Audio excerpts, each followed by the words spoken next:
पूर्णात् पूर्णमुदच्यते पूर्णस्य पूर्णमादाय पूर्णमेवावशिष्यते। ॐ शान्ति शान्ति शान्तिः। श्रुतिस्मृतिपुराणानाम् आलयं करुणालयं नमामि भगवत्पादं शङ्करं लोकशङ्करं।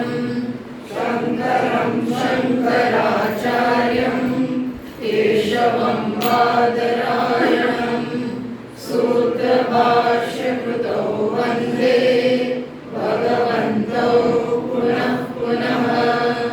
ईश्वरो गुरुरात्मेति मूर्तिभेदविभागिने व्योमवद्व्याप्तदेहाय दक्षिणामूर्तये नमः। ॐ नमो ब्रह्मादिभ्यो ब्रह्मविद्या सम्प्रदायकर्तृभ्यो वंशऋषिभ्यो महद्भ्यो नमो गुरुभ्यः।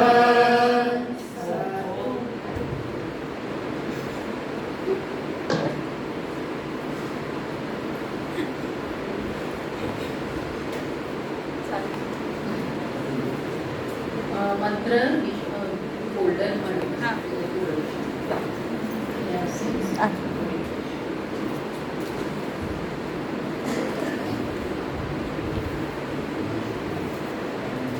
मंत्र बीजो मंत्र આપણે વાંચીએ।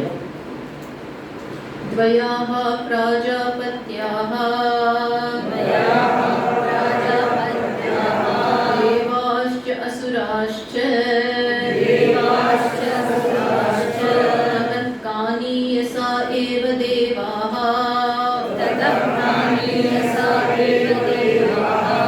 જ્યાયસા અસુરાઃ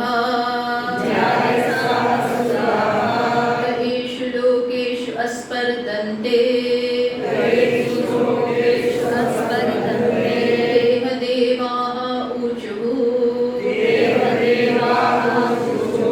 हन्त असुरान्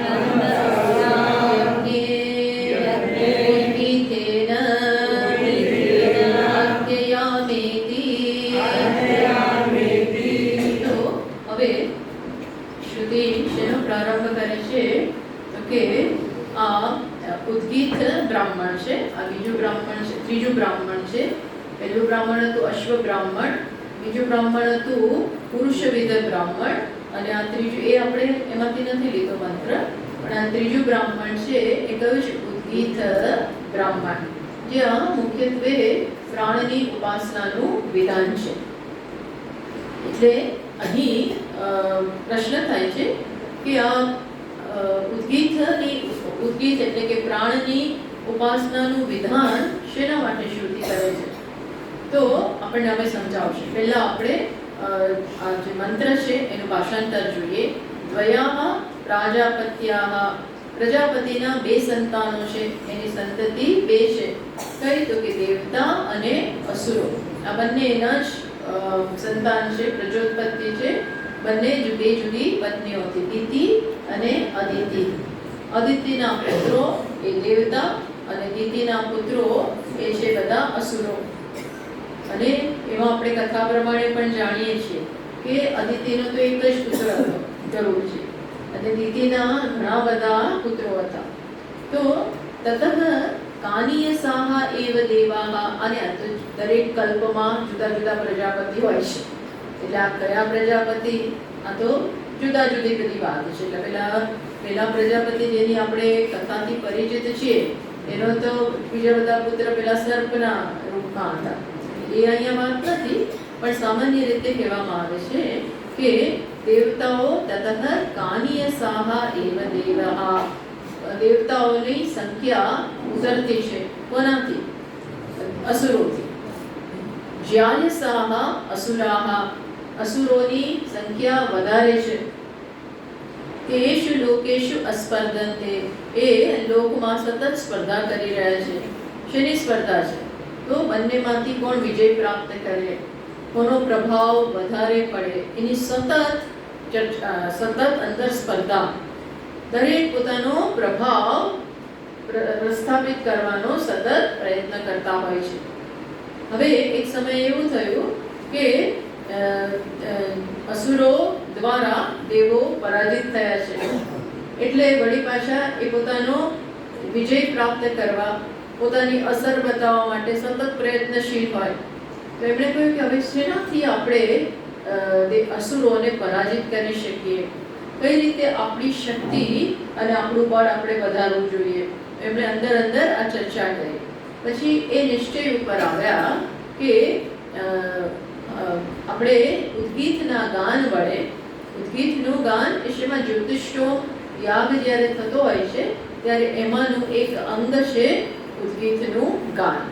તો કે છે એ ઉદ્ગીતના ગાન વડે આપણે સત્કર્મ કરીશું, પુણ્યકર્મ પ્રાપ્ત કરીશું અને પુણ્યના જોરથી, પુણ્યના પ્રભાવથી આપણે કોને, અસુરોને આપણે પરાજિત કરી દઈશું. ઉદ્ગીતેન અસુરાન યજ્ઞે ઉદ્ગીતેન અધ્યયામેતિ, આપણે અસુરોને એ દ્વારા આપણે જીતી લઈશું. આ પ્રકારની ચર્ચા થયેલી છે. તો હવે અહીંયા ભાષ્યકાર બહુ સરસ બતાવે છે. અહીંયા પ્રશ્ન એ થાય છે કે આ તો આપણે ત્રીજું બ્રાહ્મણ છે, એના પહેલા વચ્ચે થોડું આવી ગયું અને સૌથી પહેલા આવી ચર્ચા આવી અશ્વ બ્રાહ્મણમાં કે કેવી રીતે અશ્વનો મેદ કરવાથી અને સાથે સાથે એના ઉપર વિરાટના જુદા જુદા અંગોની અધ્યારોપ કરવાથી, ટૂંકમાં અશ્વમેધની ઉપાસના કરવાથી કઈ પ્રકારનું ફળ પ્રાપ્ત થાય છે આપણે જોયું. એનાથી પ્રજાપતિ બની શકાય, પ્રજાપતિ રૂપ બ્રહ્મલોક પ્રાપ્ત થાય, આ બધું ફળ કહ્યું. પણ ત્યાં આ પ્રશ્ન થયો, વચ્ચેના પાઠમાં આ બધું આવી ગયું કે આ બધું જ્યારે વ્યક્તિ ન કરી શકે, આ ઉપાસના સરળ નથી, આ પ્રકારનું કર્મ બી સરળ નથી અને આ ઉપાસના પણ અઘરી છે, ખૂબ જ એકાગ્રતા માંગી લે છે. મનમાં ક્યાંય કોઈ વિક્ષેપ ના હોય અને કર્મ કરતી વખતે પણ આ જે યાગ કરવાનો હોય પ્લસ એની ઉપાસના કરવાની હોય, આ બંને વસ્તુ ક્યારે ઇફેક્ટિવ બને, ક્યારે એકદમ જે ઈચ્છિત ફળ છે ક્યારે પ્રાપ્ત થાય, જ્યારે મન શુદ્ધ હોય. કોઈ પણ કર્મ આપણે કરતા હોઈએ એ પછી કાયાના સ્તરે થતું હોય કે મનના સ્તરે થતું હોય, એ દીપી ક્યારે ઉઠે, ક્યારે એ દીપી ઉઠે એટલે એની ક્યારે ખરેખર સમાજમાં અને પોતાના માટે પણ એ ક્યારે લાભદાયક નીવડે, ક્યારે એ મોક્ષ તરફ લઈ જનારું બને, ક્યારે આત્મકલ્યાણ માટે એ ઉપયોગી બને, જ્યારે કેવું હોય કે મન શુદ્ધ હોય. એ શુદ્ધ મન વડે, શુદ્ધ એટલે જ્યાં સ્વાર્થ નથી, જે સમષ્ટિ માટે એક ચિંતા છે, સમષ્ટિની પણ દરકાર છે, સમષ્ટિનો હું એક ભાગ છું અને મારા કર્મ દ્વારા, એ કર્મ કાયિક સ્તરે થતું હોય કે મનના સ્તરે થતું હોય, એ બંને દ્વારા ક્યાંય પણ સમષ્ટિમાં કોઈ પણ પ્રકારની તકલીફ ના પહોંચવી જોઈએ, એમાં મારા કર્મથી ક્યાંય ખલેલ ના પહોંચવી પડે, આવી બધી સમજ, આવી પ્રકારની એક અવેરનેસ સાથે જ્યારે કર્મ થાય ત્યારે જ ખરેખર તો આવું ફળ પ્રાપ્ત થાય. એવું શાસ્ત્રને કહેવાનું છે કે પ્રજાપતિનું આ યજમાન જે આ બધું કરતો હોય, બ્રાહ્મણ જે આવું ઉપાસના કરતો હોય, જે આપણે ચર્ચા કરી કે અશ્વ ઉપર આ બધી અધ્યારોપ કરવાનો અને એની સતત ઉપાસના કરવાની અને પરિણામે પેલું ફળ પ્રાપ્ત થાય, એ ફળ પ્રજાપતિ રૂપ બનવું, બ્રહ્મલોકનું પ્રાપ્ત કર, આ બધું ફળ પ્રાપ્ત કરવા માટે ખરેખર તો આવી મનની આવી શક્તિ સાથે જ્યારે ઉપાસના થાય ત્યારે જે ખરેખર એવું ફળ મળે. બાકી મનમાં તકલીફ હોય, મનમાં રાગ દ્વેષ હોય, મનમાં એકાગ્રતાનો અભાવ હોય અને એકાગ્રતા ન થવાનું કારણ પણ ઘણીવાર શું હોય છે, આપણી બીજી બધી આસક્તિઓ, મન ભાગી જાય. મન રાગના વિષયમાં જતું રહે. આ રાગ અને દ્વેષ, સ્વાર્થ, સંકુચિતતા, આ બધી વસ્તુ એવી છે કે જે આપણે કરવા માંગીએ છીએ એમાં આપણને મનને રહેવા નથી. એ વિક્ષેપ, આ બધી વસ્તુ વિક્ષેપ બને છે. તો વચ્ચે ચર્ચા આવે છે કે આ જ મૃત્યુ છે. આ શું છે? આવી પ્રકારની આસક્તિ, આવી પ્રકારનો આસંગ, એ શું છે? ખરેખર મૃત્યુ છે. એ મૃત્યુ છે, એ પાપ છે, જે કર્મને ખરેખર જે જોઈએ છીએ એ પ્રકારનું ફળ લાવી શકવા માટે શક્તિમાન રહેવા દેતું નથી. તો એ મૃત્યુમાંથી કેવી રીતે મુક્ત થવું? આ કેવું છે? સ્વભાવમાંથી જન્મતું મૃત્યુ. ખરાબ ઈરાદાઓ હોય, સ્વાર્થ, એને જ શાસ્ત્ર છે ને ખરાબ ઈરાદો કહે છે. જ્યારે કર્મની પાછળ સ્વાર્થ હોય, સંકુચિતતા હોય, સેલ્ફ સેન્ટર્ડનેસ, તો એવા કર્મને જ એ લોકો મૃત્યુ કહે છે શાસ્ત્ર. એના ઉપર વિજય કેવી રીતે પ્રાપ્ત કરો? તો એ આશયથી એના ઉપર વિજય પ્રાપ્ત કરવા માટે અને શ્રેષ્ઠ રીતે ઉપાસના અને કર્મ બંને કરવા માટે શું કરવું જોઈએ? એ પ્રશ્ન જે ઉઠ્યો, શું પ્રશ્ન ઉઠ્યો કે કોષો આ મંત્રને સમજાવતા પહેલા એની પૂર્વ ભૂમિકા રૂપે, એના ઇન્ટ્રોડક્શન રૂપે ભાષ્યકાર લખે છે. શું લખે છે? કોષો સ્વાભાવિક પાપમાં આસંગ મૃત્યુ. આ સ્વાભાવિક આસંગતા રૂપી મૃત્યુ શું છે? કોને મૃત્યુ કહેવાય? આસંગ. એ શું છે? એનો અર્થ શું થાય એ બતાવવાનું છે. પછી કુતો વા તસ્ય ઉદ્ભવઃ, એ જન્મે છે ક્યાંથી? આ સ્વાર્થ, સંકુચિતતા, પછી સતત મારી જ ચિંતા, મારું શું થશે, આપણને બીજાની ચિંતા ના હોય. કોઈ પણ કર્મમાં આપણે આપણો લાભ જોઈએ. કોઈ પણ પરિસ્થિતિમાં આપણે શું જોઈએ? પહેલા આપણો લાભ. આમાં આપણો લાભ શું? આમ સામૂહિક હોય વસ્તુ, અને છતાંય એમાં આપણી દ્રષ્ટિ ક્યાં હોય? મારો લાભ ક્યાં છે? શેનાથી મને વધારે લાભ થાય?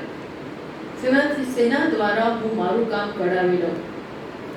આ જે વસ્તુ છે એ વસ્તુ શું હોય છે? એને જ પાપ કીધું. તો કે આ જન્મે છે ક્યાંથી? અજ્ઞાનમાંથી. કે એના જવાબ રૂપે આ મંત્ર આવે છે. આ જે મંત્ર છે, કયો ત્રીજા બ્રાહ્મણનો આ પહેલો મંત્ર, આ જે આખ્યાયિકા છે, એને આ બધાના આવી અપેક્ષા જન્મી એના ઉત્તરમાં આ બ્રાહ્મણ શરૂ થયું, ત્રીજું બ્રાહ્મણ, ઉદ્ગીત બ્રાહ્મણ. તો કથમ વા ઇતિ કેન વા તસ્ય અતિક્રમણ. આનું અતિક્રમણ કેવી રીતે કરવું? હવે આવું છે, એને કારણે હું ખરેખર, અહીંયા તો એવી ચર્ચા આવે છે કે પ્રજાપતિ બની જ નાશે. આ યજમાનની આવા યાગ વગેરે કરતા હોય એ જમાનાની વાત છે. એની ઈચ્છા તો એવી છે કે હું પ્રજાપતિ બનું, બ્રહ્મલોક પ્રાપ્ત કરું, એવી ઈચ્છાથી થાય છે. પણ એ ન થાય, એ ફળ ન મળે. એનાથી ઓછું ન સાવ મળે એવું નથી, પણ ઉતરતું થોડું ઓછું મળે. એ ફળમાં કંઈક ક્ષતિઓ રહી જાય. એને કારણે એ જે લોક ઈચ્છે છે, બ્રહ્મલોક સર્વથી શ્રેષ્ઠ છે, પ્રજાપતિનું પદ સર્વથી શ્રેષ્ઠ છે. કારણ કે એ શું થયું કે સમગ્ર સૂક્ષ્મ જગત, વિરાટ જગત, એના તમે અધિપતિ બની જાઓ. ટૂંકમાં સમગ્ર વિશ્વનું મુખ્ય સ્થાન એ છે. એ બધું ના મળે. જેટલા પ્રમાણમાં આવી આસક્તિ, આવો આસંગ હોય, એટલા પ્રમાણમાં કર્મમાં એ વીર્ય પ્રાપ્ત નથી થતું. કર્મ એવું શક્તિશાળી રહેતું નથી. કર્મ બહુ પાવર છે, હોર્સ પાવર, એ ન થઈ શકે. આ બધા છિદ્રોને કારણે, આ બધા છિદ્રો છે. તો કેન વા તસ્ય અતિક્રમણ, આમાંથી મુક્ત કેવી રીતે થવું? આ છિદ્ર કેમ ન લાવવા? કેમ આપણું કર્મ અકબંધ અત્યારે શું થાય કરે પણ જેમ પેલી ટાંકી હોય એમાં તિરાડો પડી ગઈ હોય ને પાણી નીકળી જતું હોય તો પૂરેપૂરું અવેલેબલ નથી, ધીમે ધીમે ધીમે પાણી નીકળી જાય છે, તમારી વિપુલ માત્રામાં શક્તિ ક્ષીણ થતી જાય છે. એમ આ કર્મ ખરેખર આટલું શક્તિમાન બની શકે પણ આ બધા છિદ્રોને કારણે, આસંગ રૂપી, પાપ રૂપી, સ્વાર્થ રૂપી છિદ્રોને કારણે એ કર્મની પૂરેપૂરી શક્તિ જનરેટ નથી થતી. એ એવી એનો ઉદ્ભવ જ નથી થઈ શકતો. ફૂલ પોટેન્શિયલ, એનામાં જે પોટેન્શિયલ રહેલું છે એ બહાર આવી શકે નહીં, ખલાસ થઈ જાય એ પહેલા જ. તો એનું અતિક્રમણ કઈ રીતે કરવું, કઈ રીતે આમાંથી મુક્ત થવું, એવો પ્રશ્ન થાય ને. એટલા માટે કથમ વા ઇતિ એતસ્ય અર્થસ્ય, આ બતાવવા માટે કે આમાંથી મુક્ત કેવી રીતે થવું, આ પ્રકાશનાય આખ્યાયિકા આરભ્યતે. એટલે ભાષ્યકાર કહે છે એ જે પ્રશ્નો જન્મ્યા એના જવાબ રૂપે ઉપનિષદ હવે આ આખ્યાયિકા લઈને આવ્યું. કઈ આખ્યાયિકા? કે પ્રજાપતિ હતા, એના 2 પુત્રો છે અને એ 2 પુત્રો આવી પ્રકારના છે. પછી એમાં સતત બંને વચ્ચે સ્પર્ધા ચાલે છે, દરેક પોતાનો પ્રભાવ જીતવા માંગે છે. કોણ જીતી જાય, કેમ જીતી જાય, અને બીજા હારી જાય છે તો કેમ હારી જાય છે. આ બધી વાત દ્વારા બહુ મોટો બોધ આપે છે, બહુ જ મોટો બોધ આપે છે. મારી દ્રષ્ટિએ તો ભગવદ્ ગીતામાં જે કર્મયોગ છે એનું મૂળ અહીંયા જ છે, ઈશાવાસ્યમાં પણ છે. ઈશાવાસ્યનો કયો મંત્ર? ઈશાવાસ્યમાં બંને વસ્તુ છે. અને આપણે આ ચર્ચા થઈ છે કે આ કયો ઉપનિષદ છે? બ્રાહ્મણ ઉપનિષદ. ઈશાવાસ્ય કયો ઉપનિષદ છે? મંત્રોપનિષદ. મંત્રની વ્યાખ્યા ક્યાં થાય છે? બ્રાહ્મણમાં. અને એના મૂળભૂત સૂત્રાત્મક મંત્રો ત્યાં રહેલા છે. ક્યાં? ઈશાવાસ્ય. ત્યાં પહેલા જ મંત્રમાં કહી દીધું કે ઈશાવાસ્યમિદં સર્વમ યત્કિંચ જગત્યામ જગત. આ જગતીમાં જે કાંઈ છે એ ઈશ્વર છે એવી દ્રષ્ટિથી જગતને જુઓ. આ બધું કહી દીધું, પારમાર્થિક તત્વનું જ્ઞાન આપ્યું. પછી ટૂંકમાં જ્ઞાનની ચર્ચા કરી, જીવનનો મુખ્ય ધ્યેય શું છે એની ચર્ચા કરી, તાત્વિક પારમાર્થિક સંદેશ આપી દીધો પહેલા મંત્ર જ્ઞાન. પછી તરત જે લોકો આના માટે તૈયાર નથી એને તૈયાર થવાનું છે. એ તૈયારી રૂપ જીવન રીતિ કઈ હોય? જીવનમાં આપણે જીવન જ એક પ્લેટફોર્મ છે જે આપણને તૈયાર કરે. શેના માટે તૈયાર કરે? અંતિમ ધ્યેય માટે. એ તૈયારી અહીંયા કરવાની જીવન દરમિયાન. અને આવા આપણે ઘણા જીવનમાંથી પસાર થયેલા છીએ. આવા કેટલાય પ્લેટફોર્મ્સ મળી ગયેલા છે જ્યાં આપણે તૈયારી કરી શક્યા હોત. દરેક જીવનમાં. કયા જીવનોમાં? મનુષ્ય રૂપી જીવન. બીજા જીવનોમાં ને મનુષ્ય રૂપી જીવનમાં આવી તૈયારીની એક સ્કોપ આપણને, એક તક આપણને આપવામાં આવતી હોય. જો એ ન થાય તો તમે હજી તૈયાર નથી થયા, તો જ્ઞાન માટે તૈયાર નથી. તો કેવી રીતે તૈયાર થવું એની સલાહ, એનું સૂચન, એનું સાધન પણ ઉપનિષદ આપતા હોય છે. તો ઈશાવાસ્યનો બીજો મંત્ર માં કેની ચર્ચા કરી કે તમારે 100 વર્ષ કુર્વન્નેવેહ કર્માણિ જીજીવિષે શતમ સમાહ. 100 વર્ષ કર્મ કરતા કરતા જીવવાની ઈચ્છા કરવી જોઈએ, એવું ત્યાં કહ્યું. 100 વર્ષ આયુષ્યની ઈચ્છા હોય તો સારું, 100 વર્ષ જીવવાનું, વધારે થાય તો વાંધો નથી, ઓછું નહીં, એટલું જીવવાની ઈચ્છા રાખવાની. પણ કઈ રીતે? કર્મ કરતા કરતા. કર્મ કરતા એટલે માત્ર હાથ પર હલાવ્યા કરીએ, ત્યાં કરીએ, ત્યાંથી ત્યાં કરીએ, પેલા ગેસમાં જઈએ, પેલા, એવું નહીં. કોઈ કેવી રીતે? ત્યાં કર્મ કરતા કરતા એટલે ત્યાં ભાષ્યકાર સમજે કર્તવ્ય કર્મ કરતા કરતા. ધર્મનું કર્મ કરતા કરતા, પરોપકાર કરતા કરતા એમ કરતા કેમ પછી ત્યાં કહે છે એવં ત્વયી, તું જે આવો છે, તું આવો છે એટલે શું? હજી જેની શુદ્ધિ નથી થઈ, હજી જેને મોક્ષની ઈચ્છા જન્મી જ નથી, મોક્ષની ઈચ્છા જેને જન્મી નથી, એને આવી રીતે કરવા. એ જ બતાવે છે કે મોક્ષની ઈચ્છા ક્યાં જન્મે? એ જન્મી કેમ નથી? કારણ કે તું ખેતર તૈયાર નથી થયું. બીજ ઉગતું કેમ નથી? ઉગવું જોઈએ ને, ઉગતું નથી કારણ કે ખેતર તૈયાર નથી થયું. વાવ્યું તો છે પણ ઉગતું જ નથી, બીકોઝ ભૂમિ તૈયાર નથી કરેલી. એમ હૃદયમાં એવી ઈચ્છા જન્મતી જ નથી. એનું એ શું બતાવે છે કે જિજ્ઞાસા જન્મતી જ નથી, મોક્ષની ઈચ્છા જન્મતી જ નથી, કારણ કે અંતઃકરણ તૈયાર નથી. એ અંતઃકરણ તૈયાર થાય તો જ એ ઈચ્છા જન્મે. એટલે જીવન એવી રીતે જીવવું જોઈએ. ગૃહસ્થાશ્રમ એના માટે છે. આપણા શાસ્ત્રો પ્રમાણે ગૃહસ્થાશ્રમનો એકમાત્ર હેતુ કયો છે? એવું જીવન જીવો કે તમે શું તૈયાર થઈ જાઓ? તૈયાર થઈ જાઓ. શેના માટે તૈયાર થઈ જાઓ? મોક્ષ માટે. મોક્ષ માટે. એમને મોક્ષ માટે તૈયાર માનતો થવું જ નથી. એવું થાય તો પછી નહીં, એ થવું, એ ઈચ્છા જ થાય. એ ઈચ્છા ક્યારે થાય?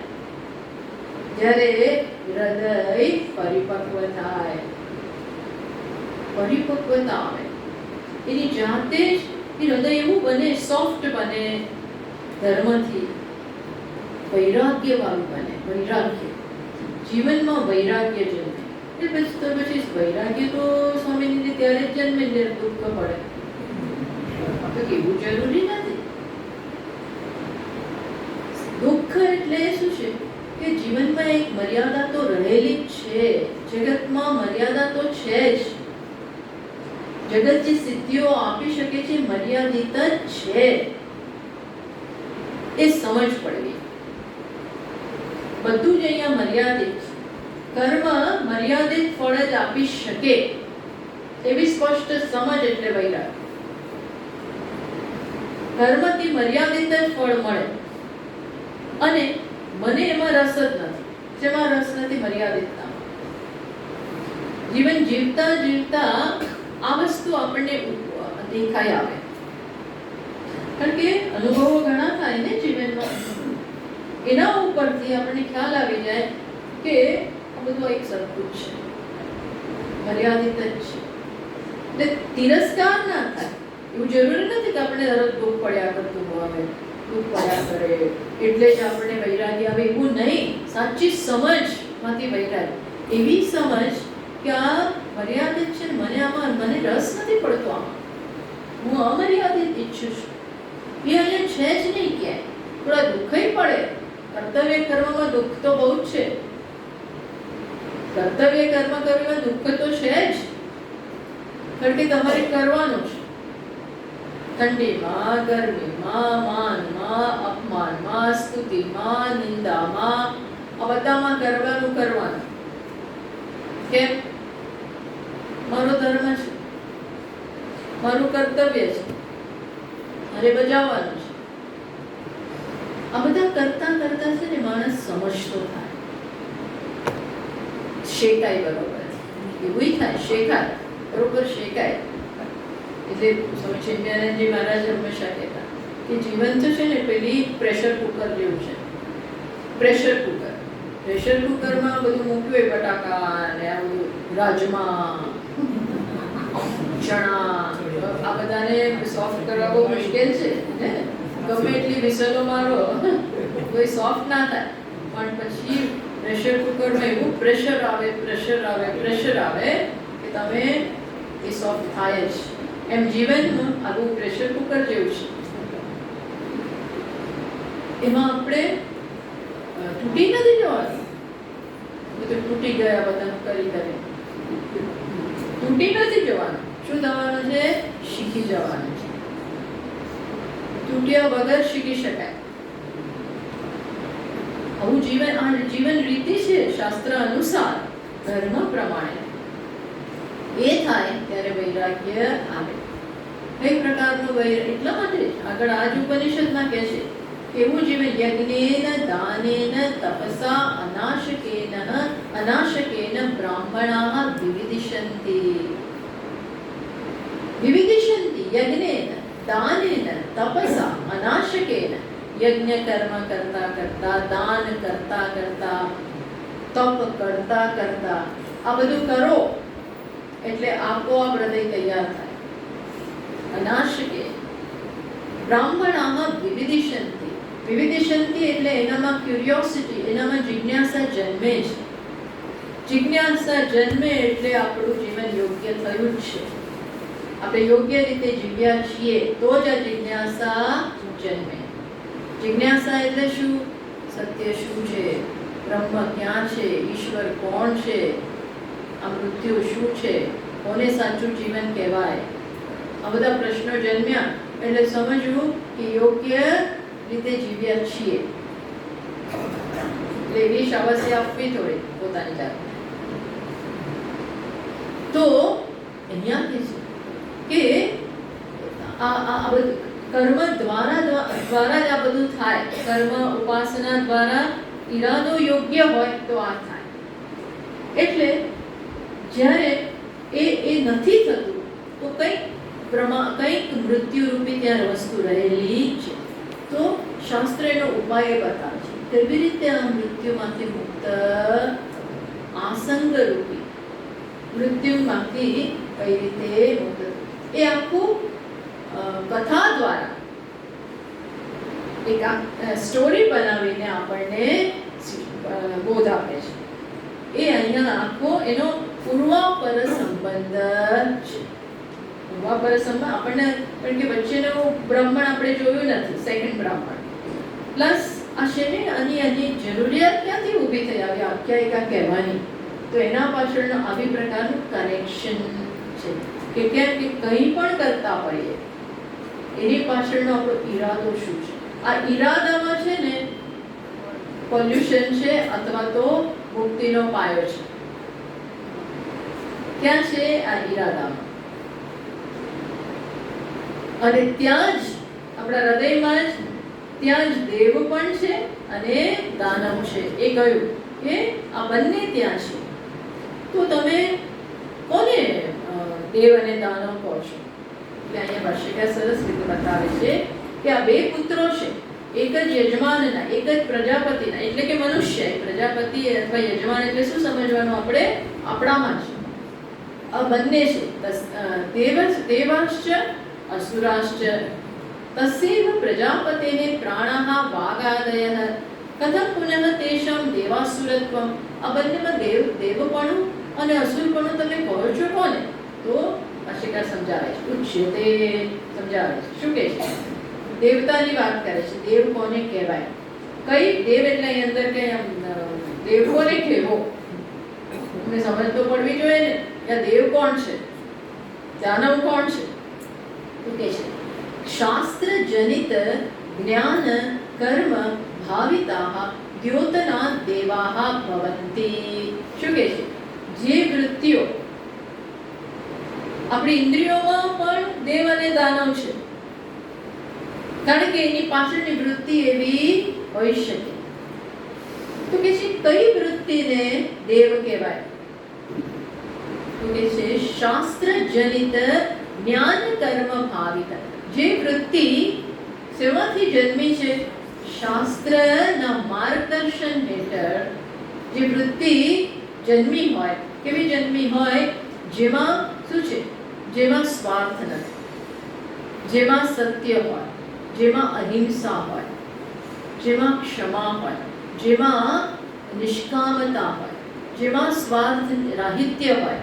મહદઅંશ ગૃહસ્થે બધું કરવાનું છે, પોતાના પરિવારનું પાલન કરવાનું છે, એટલે થોડું ઘણું એ હોય એ સમજી શકાય છે. પણ સાથે સાથે એ આ એક સમષ્ટિનો એક ભાગ છે અને આ સમષ્ટિનું પણ ઋણ એને ચૂકવવાનું છે. આ બધી સમજ તો હોવી જ જોઈએ. અને એમાં આપણા મનમાં પ્રશ્ન થાય, હવે અમને ખબર કેવી રીતે પડે કેવી રીતે જીવન જીવવું? અમને તો હવે ટ્રેનિંગ. એટલા માટે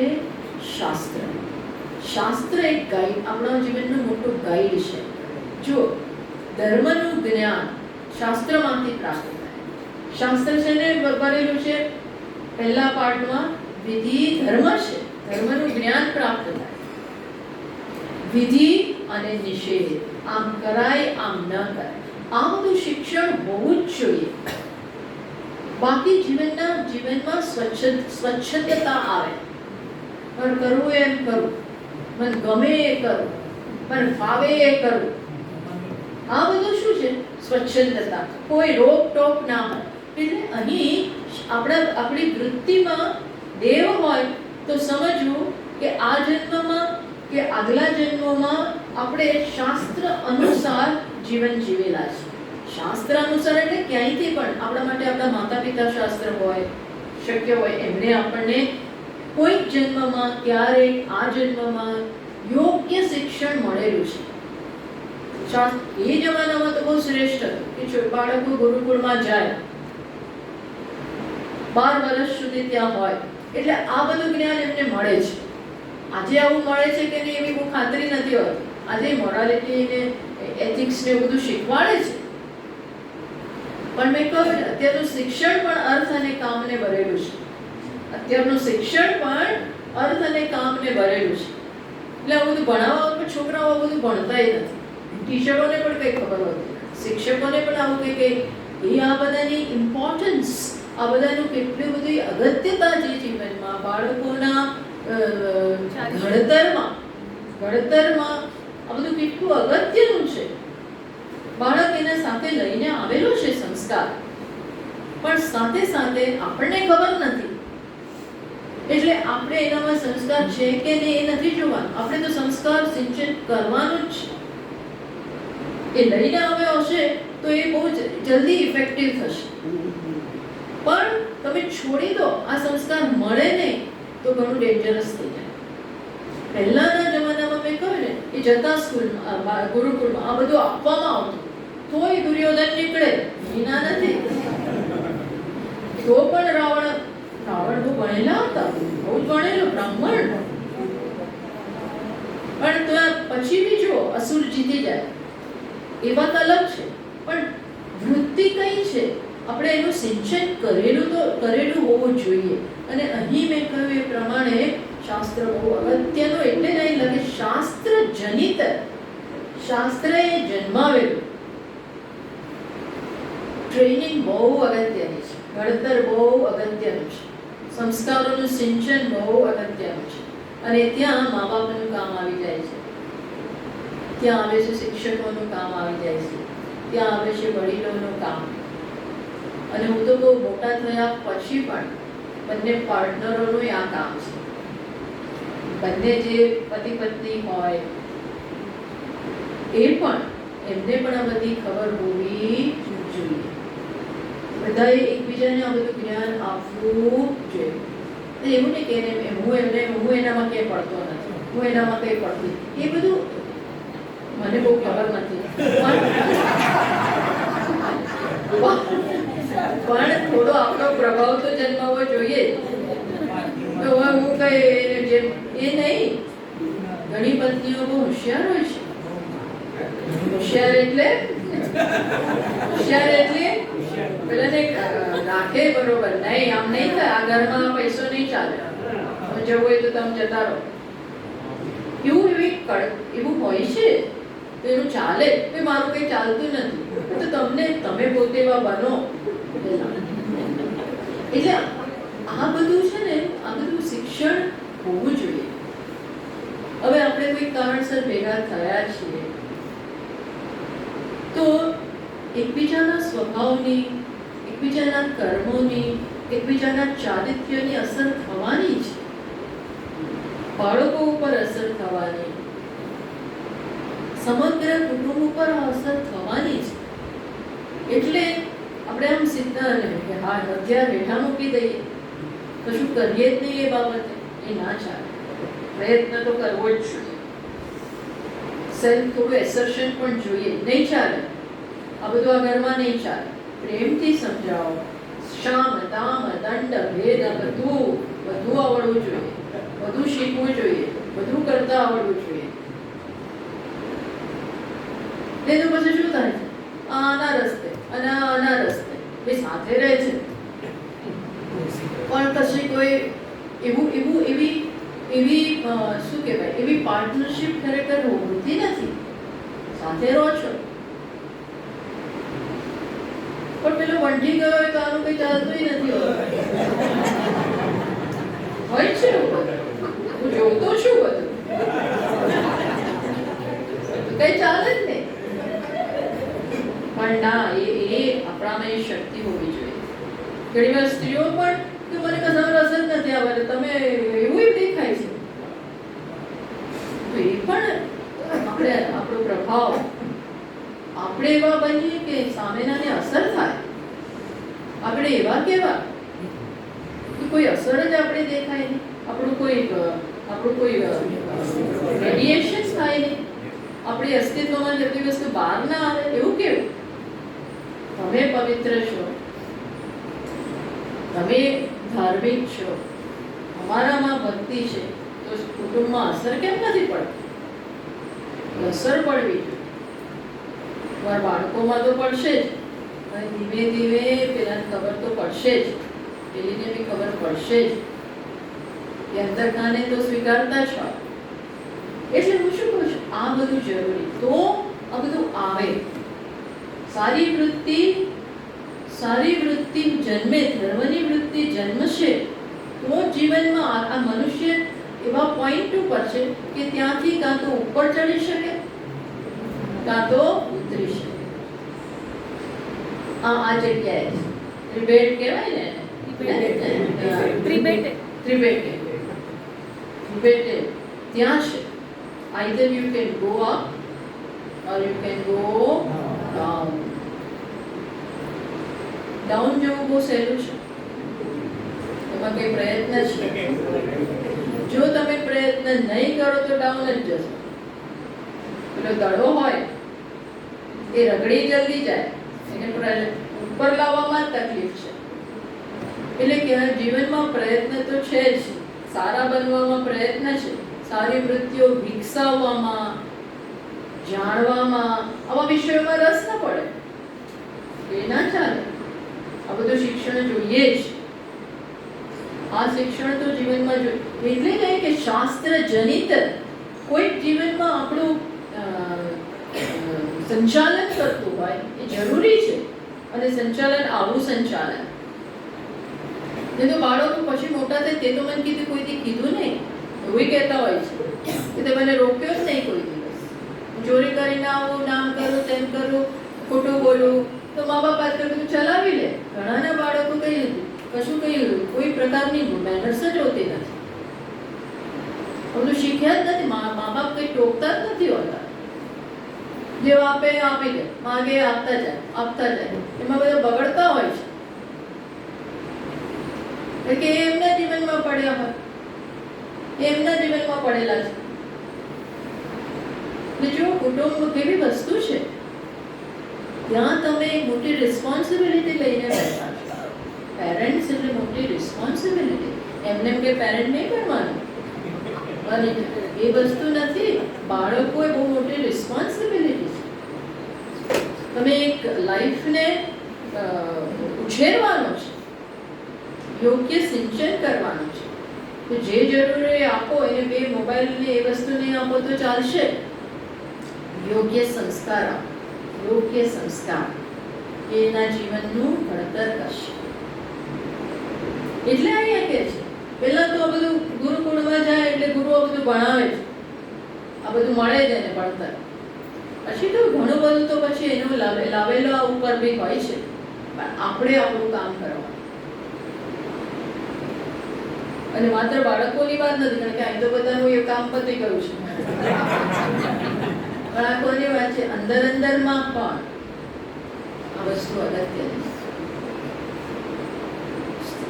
સત્સંગ અંદર પણ સત્સંગ એ પણ હોય તો અસર થાય.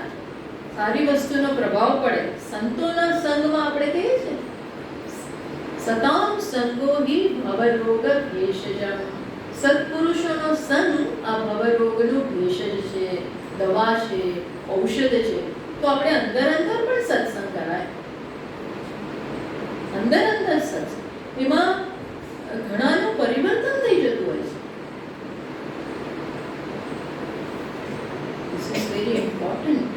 બહુ જ અગત્યનું છે આ વસ્તુ. યોગ્ય સમયે જીવનમાં સતત યોગ્ય વિચાર હોય તો આપણા જીવનને યોગ્ય વળાંક મળે. બાકી કામ તો બધા જ કરે, ઓફિસે તો બધા જ જાય, બિઝનેસ તો બધા કરે, એમાં કઈ મોટી વસ્તુ છે? એમાં કઈ સફળતા નથી જીવનમાં. બે પૈસા કમાઈએ એ ઠીક છે, એવી છે, પણ મેઇન વસ્તુ શું છે? મેઇન વસ્તુ શું છે? યોગ્ય અંતઃકરણ, સંસ્કારો એમાં સુંદર છે. તો એવું આપણે વાંચીએ, એ પ્રમાણે વિચારીએ, અને એવા નીતિ નિયમો થોડા ઘરમાં હોય, થોડી ડિસિપ્લિન હોય, સ્વચ્છંદતા ન ચાલે. ક્યાંય પણ સ્વચ્છંદતા બરોબર નથી. એટલે અહીંયા કારણ કે બીજી વૃત્તિ છે જ, ઓછી વધતી માત્રામાં બીજી વૃત્તિઓ પણ છે જ. તો એવું બને કે તમે આનું નરિશમેન્ટ ન કરો તો પેલી નરિશ થઈ જવાની. આસુરી વૃત્તિઓ, હિંસા, સ્વાર્થ, કામ, ક્રોધ, લોભ, ઈર્ષા, મોહ, એ બધું છે જ. પણ એને આપણે વધારવાના થઈએ, વૃદ્ધિ એની ન પામવા થઈએ. એટલે શાસ્ત્રમાં તો બહુ સેફ પહેલેથી શિક્ષણ છે. સત્યમ વદ, ધર્મમ ચર, હિંસા મા કુર્યાત, કલંજમ ન ભક્ષેત. આમ ખાવાનું, આમ નહીં ખાવાનું, આમ કરાય, આમ ન કરાય. અમને તો ચાલતું જ નથી આના વગર. ડુંગળી લગાવવાના બહુ ઠીક છે, હવે પણ દરેક કંઈક થોડું ઘણું તો એ પણ બધું હોવું જોઈએ. સાત્વિકતા અગત્યની હોય તો આપણે આના બધા વસ્તુ ઉપર પ્રયત્ન. અમેરિકામાં પણ તમે જુઓ, એનું ત્યાં શિક્ષણ આપે છે, ત્યાં બાળકો વિગન થાય છે. વિગન એટલે ઇવન ડેરી પ્રોડક્ટ નહીં, એ લોકોને શીખવાડવામાં આવે છે તો ત્યાં બાળકો પણ વિગન બની જાય છે. નોનવેજ તો ના જ ખાય પણ વિગન બને. વિગન એટલે ઇવન દૂધ નહીં, ડેરી પ્રોડક્ટ જ નહીં. અનફોર્ચ્યુનેટલી ત્યાં આવું બધું શિક્ષણ ઓછું છે, એના પ્રમાણેનું છે, પણ એ ભોગ પ્રધાન સમાજ છે. તો આપણે કે એનાથી પાછળ નથી, એનાથી ચડી જાય છે, અને ઘણા વધારે ચડી જાય છે.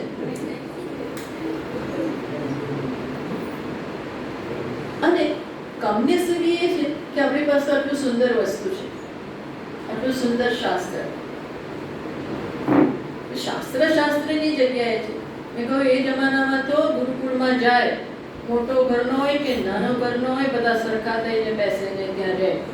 કૃષ્ણ હોય કે સુદામા હોય, બધા સરખા એની સાથે ગુરુકુળમાં અમુક ડિસિપ્લિનમાંથી પસાર થાય ને ગુરુનું શિક્ષણ પ્રાપ્ત. એટલે છે તો ખરું, શાસ્ત્રે એનું કામ કર્યું. પણ અત્યારે તો અનફોર્ચ્યુનેટલી ઘણીવાર આ બધું અવેલેબલ પણ નથી.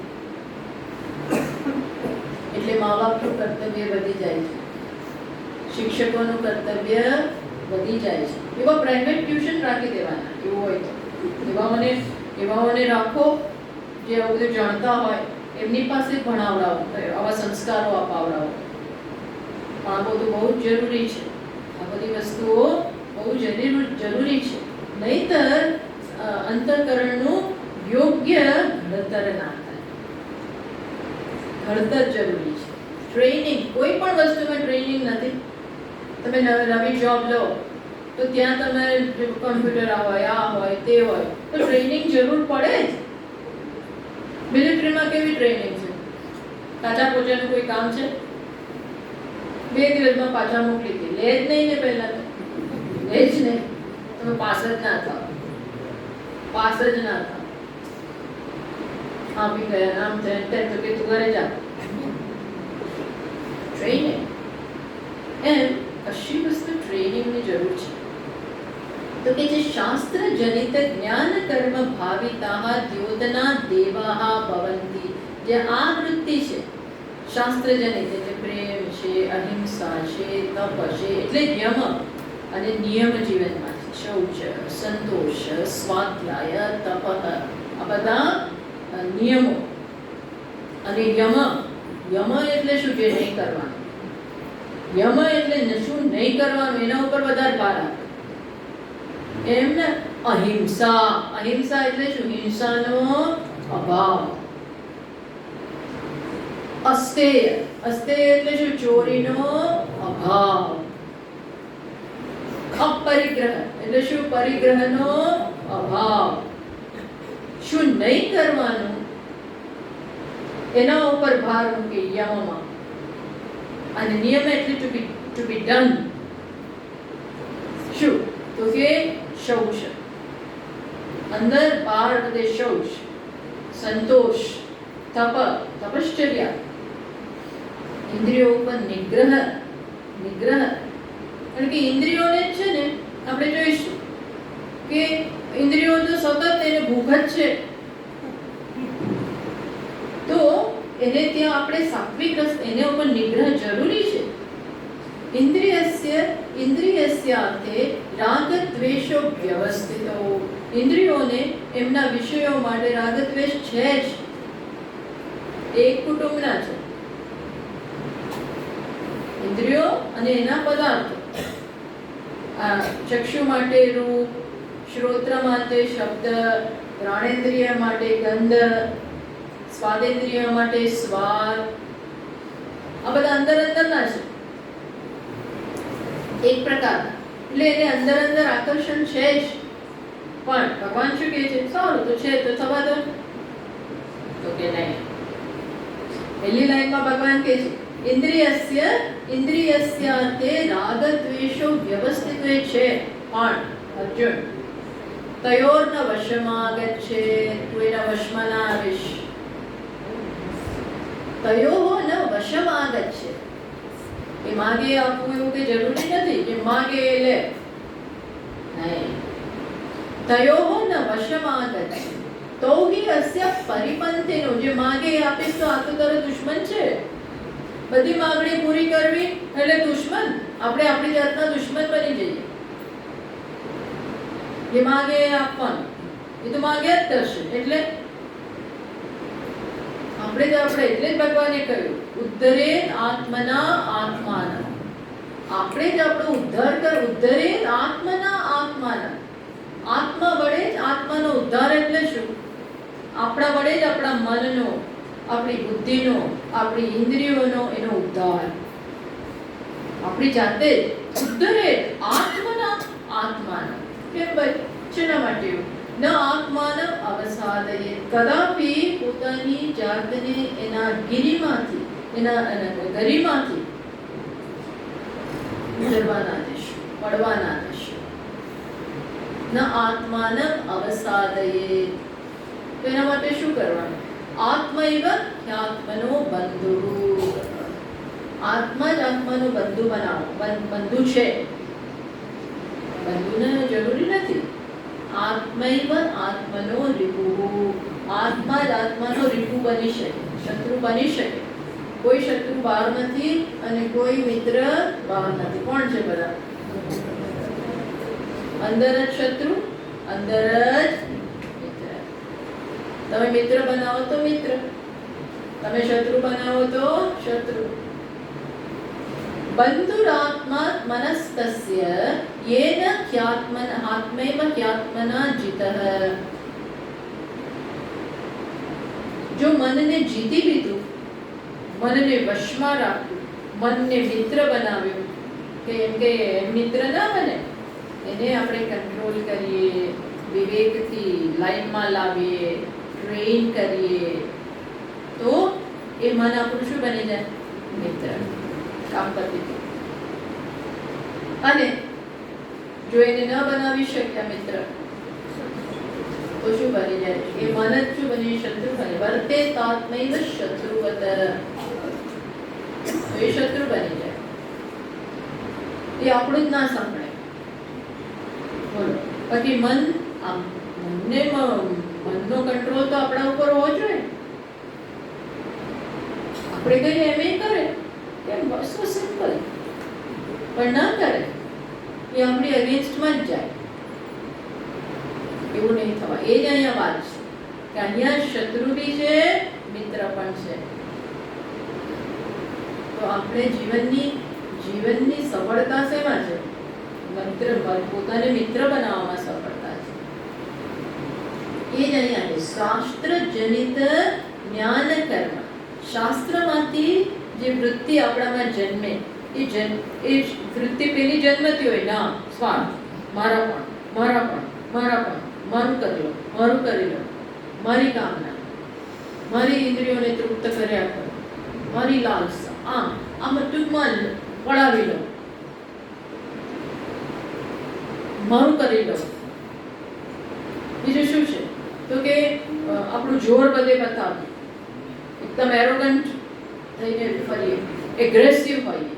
એગ્રેસિવ એટલે જ્યાં ત્યાં આપણે એવો ક્રોધ કરીએ, એવો મિજાજ બતાવીએ, એટલે બીજાને તાપમાં રાખવા માટે. આવું બધું હોય છે. તો આવું જ્યારે થાય ત્યારે આપણે આપણી જાતને સમજાવીએ. એટલે કહ્યું ને, આ તો કોન્સ્ટન્ટ કામ છે. કારણ કે અંદર બંને છે, બંને વચ્ચે યુદ્ધ ચાલે છે.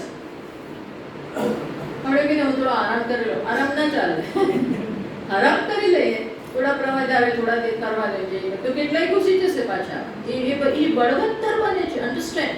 જેવું કામ મૂકી દીધું બાજુમાં, હાથ ખંખેરીને બેસી ગયા, ઊંઘી ગયા, તો શું થાય? પેલા જ વધી જાય છે, સ્ટ્રોંગ બની જાય. એવું થયું જ છે ને દેશમાં. નથી થયું? 70 વર્ષથી આ લોકો સ્ટ્રોંગ થઈ સ્ટ્રોંગ, એવા સ્ટ્રોંગ કે આપણે આમ કઈ જોયા જ કર્યું, બસ જોયા જ શું ચાલે તે જોયા છે. એટેક ઉપર જોયા છે. આમથી ઘૂસે કોઈ ખબર જ નથી. બધું છિદ્રો ઘૂસી જાય અને અંદર ખાનેથી જ આવવા દે. બધું અંદરથી જ આવવા આવતો આપણું જ છે. અહીંયા કોઈ કહેવા વાળું નથી. આવું હતું એટલે જ આ બધા ફૂલ્યા પાલ્યા. See what happens.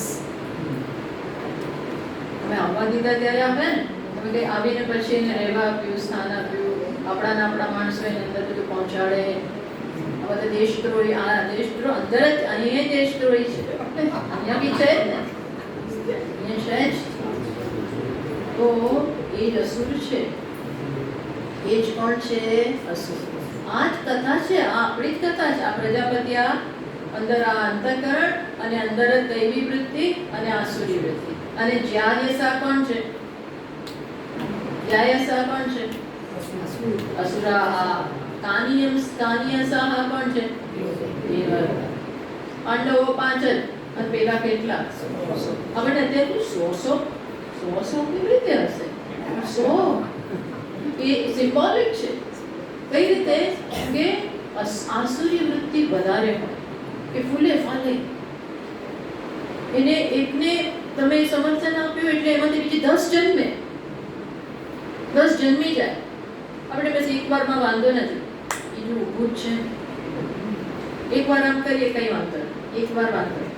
પણ એ એવો સંસ્કાર છોડીને જાય, તરત બીજું માંગે જ, અને પછી મારે આપવું જ પડે. ધીરે ધીરે વધતું જાય. પેલા 1 કપ ચા પીએ, પછી ધીરે 2, 7 વાગે 5 વાગે, પછી 8 વાગે, પછી કહેશે 10 વાગે. એમ કરતા કરતા લોકો કેટલી કોફીઓ પીના, એટલા ચા પીના, એટલું ત્યાં બધે પીધા જ કરે કોફી. સ્ટારબક્સ હોય, આમ હોય, તેમ હોય, પેલા ચારે બાજુ કોફીઓ પીધા જ કરે. અને બ્લેક કોફી,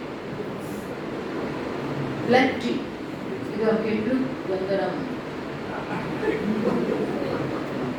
પણ તમે શું થઈ જાઓ, એડિક્ટ થઈ જાઓ. પછી વધારે જોઈએ. નાના થોડા ઘણાથી ના ચાલે. આ મોડી મોડી ચા મીન્સ મોડી એટલે જરા ફીકી, મોડી માઇલ્ડ માઇલ્ડ કશું કરે જ નહીં. પછી વધુ વધુ વધુ. પછી એવું જોઈએ કે એક દિવસ આ પછી શું થાય કે આપણને એડિક્શનની જરૂર પડી જાય, કિકની જરૂર પડે, સેન્સેશનની જરૂર પડે. સાદું સાદું કંઈ ચાલે જ નહીં, સાદું સાદું ના ચાલે. એમાં મજા જ ના. એક પેક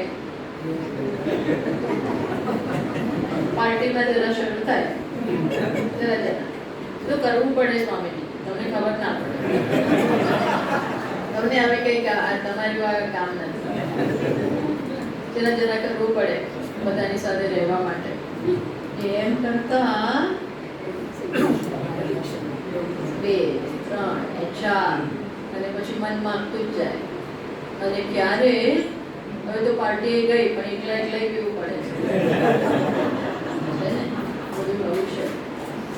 અને પછી જાણીએ છીએ શું થાય છે, અંદર શું થાય છે એ ખબર છે. અને ખબર ન હોય તો ડૉક્ટરે કહે તમને કીધું તો ખબર નથી તમે શું થાય. અમને કંઈ કહેતા નહીં, અમે તો કહી દઈએ છીએ ના. કારણ કે પછી આપણો કબજો રહેતો નથી. અન્ડરસ્ટેન્ડ?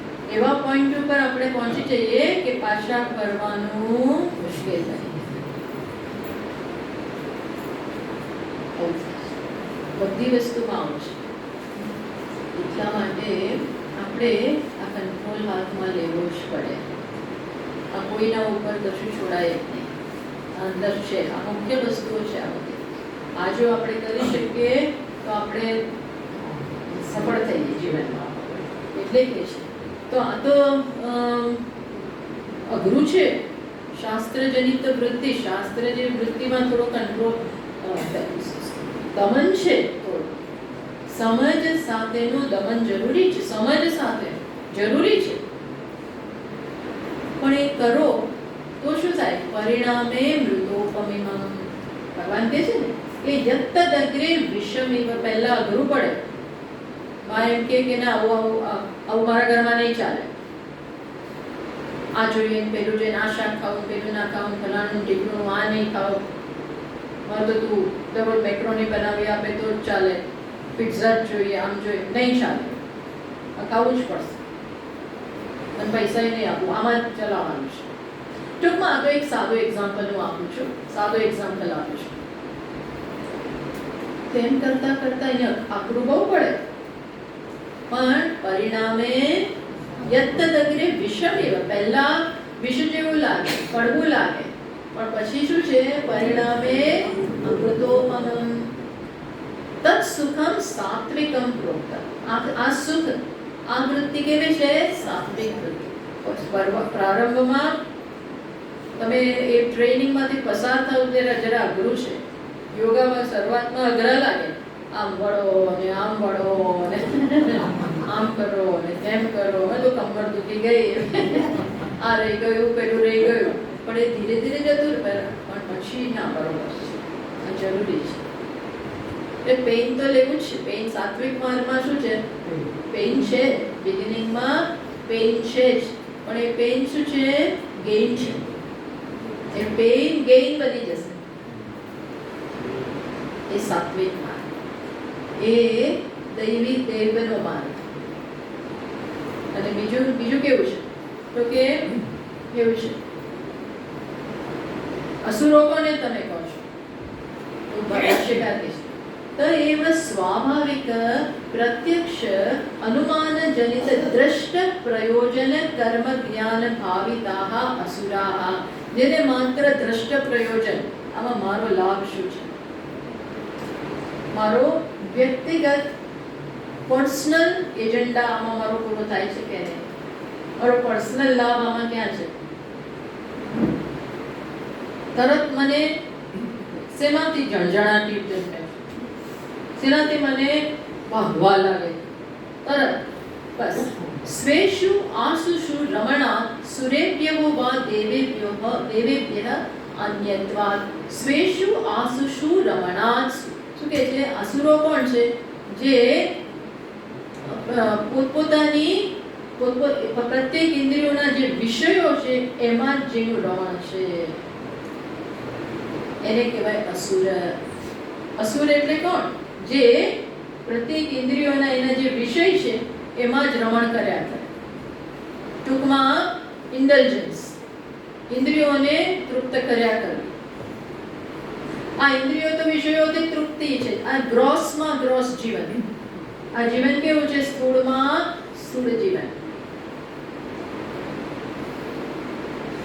કેવું સુખ? સસ્તું સુખ. કેવું? સસ્તું. સસ્તું. પેલું મોંઘું છે. કયું? સાત્વિક માર્ગનું જે સુખ છે એ જરા અઘરું છે, પણ એ કેવું બનાવનારું છે? આત્મબુદ્ધિ પ્રસાદજમ. એ આત્માનો પ્રસાદ એમાંથી જન્મે છે. સ્વનિર્ભરતા આવે, સ્વતંત્ર બનાવે એવું સુખ છે. ત્યારે પેલું કેવું છે? પરતંત્ર રાખનારું છે, માણસને ગુલામ બનાવી દે. ગુલામ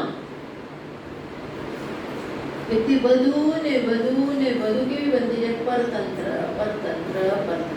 એટલે જીવનમાં દિશા કઈ આપણે લેવાની? પરતંત્રતા તરફની દિશા કે સ્વતંત્રતા તરફ? કઈ દિશા લેવાની? ધીમે ધીમે હું સ્વતંત્ર બનું બધા સ્તરે. આપણે પૈસાની વાત નથી કરતા, એ તો એની અહીંયા ચર્ચા જ નથી, પણ લાગણીના સ્તરે, બુદ્ધિના સ્તરે, આ બધા સ્તરે હું સ્વતંત્ર બનું. વિષયોના સ્તરે, વિષયોની સતત આપણને આકાંક્ષા હોય. સ્વતંત્ર જીવન છે.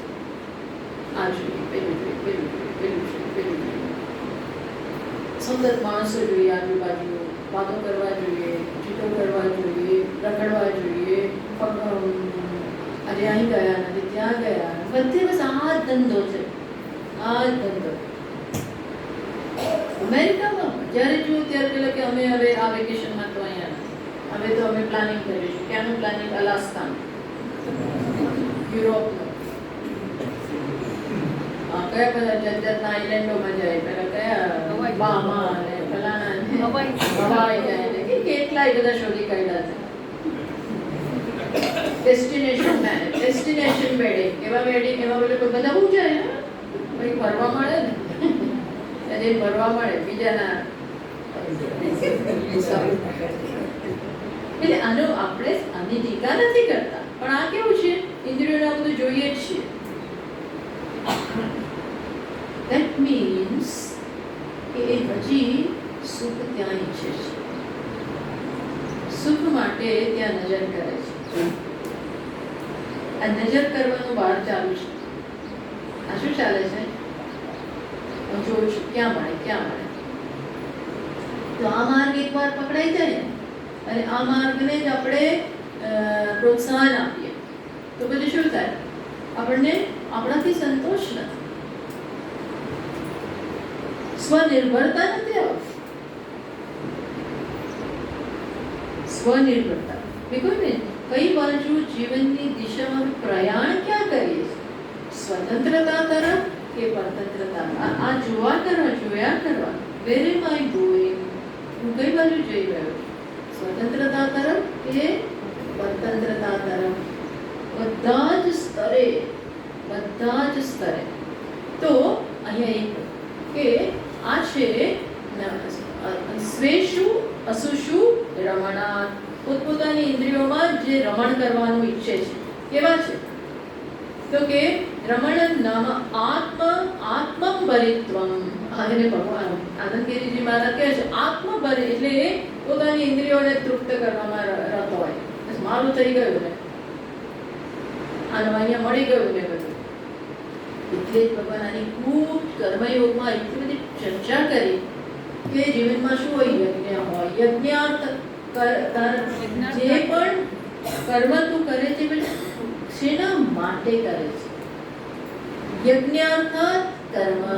કર્મ કરો પણ કયા ભાવથી કરો? યજ્ઞ ભાવના. આ યજ્ઞ ભાવના એટલે શું? યજ્ઞ ભાવના એટલે મારા માટે નહીં, અન્ય માટે, બીજા માટે, બીજા માટે, બીજા માટે. બીજા એટલે શું? બીજા, મારાથી અન્ય, મારી સુખાકારી માટે, મારા પર્સનલ ઈગો માટે, મારા ખિસ્સા માટે નહીં,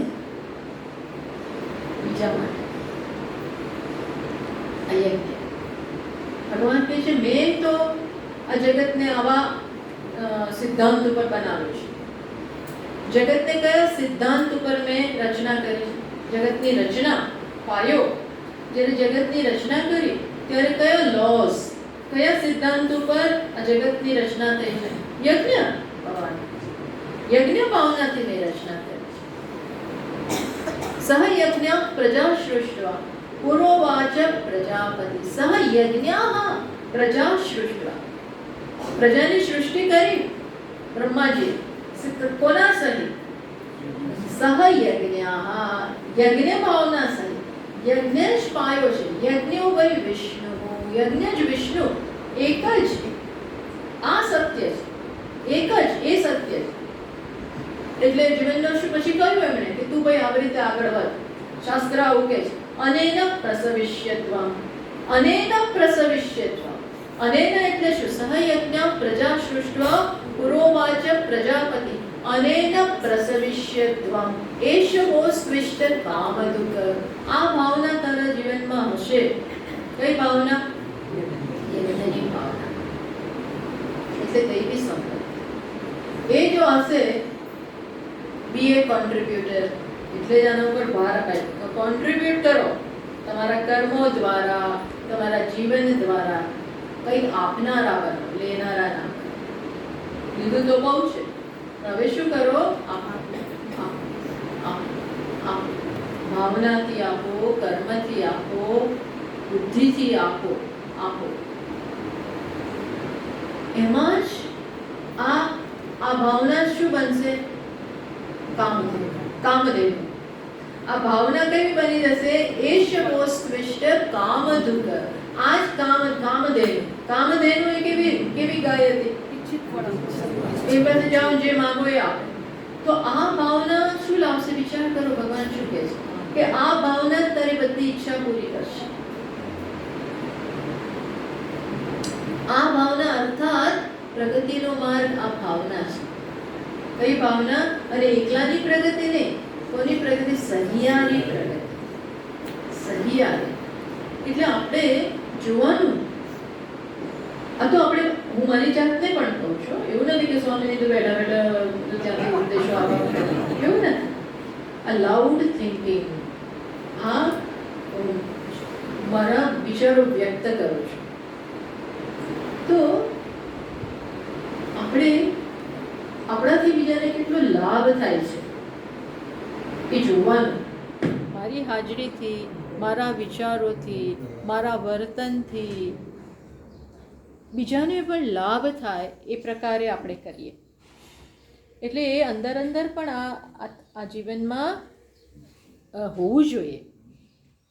હોય જ તમારા બધામાં, પણ આ તો હું એ ભાવના હોવી જોઈએ કે મારાથી એના જીવનમાં સારી દિશામાં એની પ્રગતિ થાય છે કે નહીં એ જોવાનું, એ કરવાનું આપણું એક કર્તવ્ય બની જાય છે.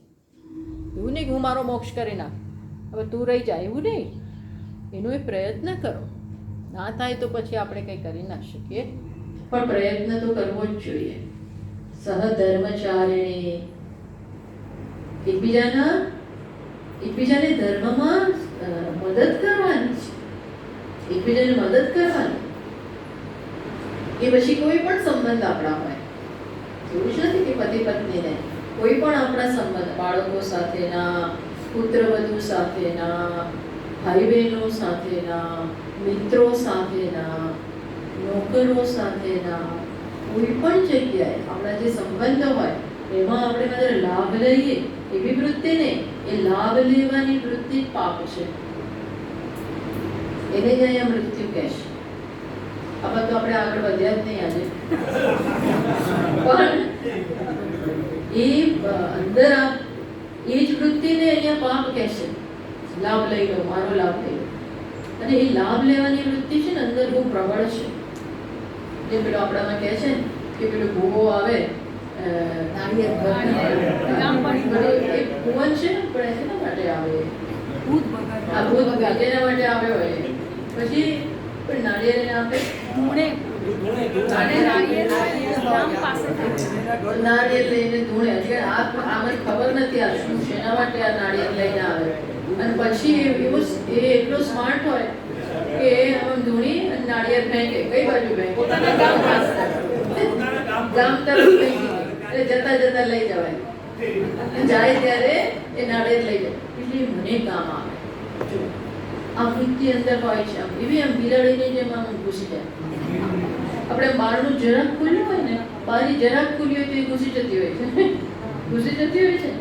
અને એને ખબર છે કે આ ઘી રાખે છે, ત્યાં બધું રાખે છે, બરોબર તરત સમાજક કરી નાખે. એમ આ વૃત્તિ હોય છે, એ ઘૂસી જાય. તો સાવચેત રહેવું પડે. એટલે કે આ જે વૃત્તિ છે એ શું છે? અસુરા. એ અહીંયા જ રહેલો અસુર છે અને એ વધારે છે. આ ચાલે છે.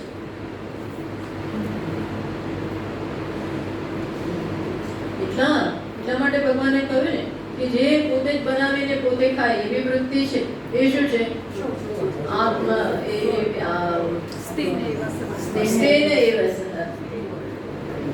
યજ્ઞશિષ્ટાશિનસ્કંદઃ મુચ્યતે કર્મવિધિ ભુંજતે તે ત્વગમ પાપાઃ યે પચન્તિ આત્મકારણાत्. જે પોતે જ બનાવે પોતે જ ખાઈ જાય એ શું ખાય છે? પાપ ખાય છે. અર્થાત એનો અર્થ એવો થાય કે આપણે આપતા રહીએ, બીજા માટે કરીએ. જીવનનું મુખ્ય પ્રવૃત્તિ કઈ હોય? આ સમજ પછી. આ સમજ પહેલા નહોતી તો નહોતી, પણ આ સમજ પછી શેના માટે જીવન જીવીએ? બીજા માટે.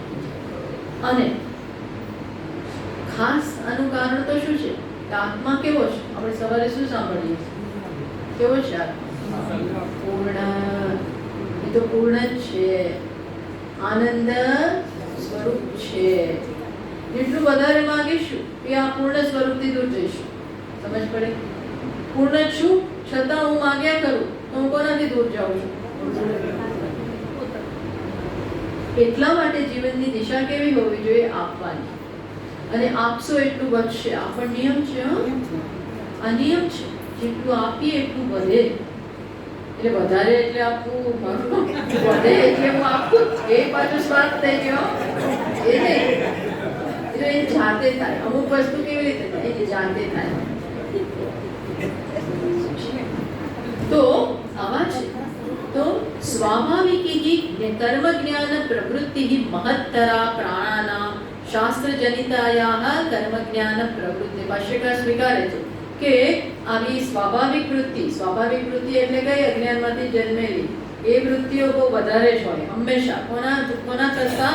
શાસ્ત્રજનિતાયાઃ કર્મ જ્ઞાન પ્રવૃત્તિ. એટલે દૈવી વૃત્તિ કરતા આસુરી વૃત્તિ સામાન્યતઃ વધારે હોય.